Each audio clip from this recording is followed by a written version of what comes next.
Okay, hello guys. So, mga moms, mga dalaga, or mga nagplanong mahimong mommies, ako'y chika sa inyo ha. So, do you know what's wonderful about breastfeeding? Ang tutoy, magutok, meaning mura siya, musakit siya. Basta, gigutom si baby. Times, mutulod jud ang milk, gikan sa imuhang you touch. So, ang pasabutan na, gutom na gid kayo siya. So, wonderful kayo nga naman. Si baby, dili mo gud siya makaistorya, no? Kung gutomon siya. Which is, pinaka-importante nga kinahanglan natong respondihan gyudayon. Kung muhilak siya na may daghang rason, pwede ka ututon, kalibangon, or basa iyang diaper, or gipaak siya, or katul iyang tikod, no? Pero, bakit imong tutoy mo to, imong gatas, meaning gigutom na gid imong baby. One more thing, bisang naka sa eskwelahan, naka sa work, bisag sa pakang lugar nga layo sa imong baby.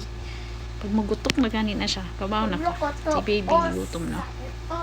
Pero kaning baby ha, istorya na gid ni.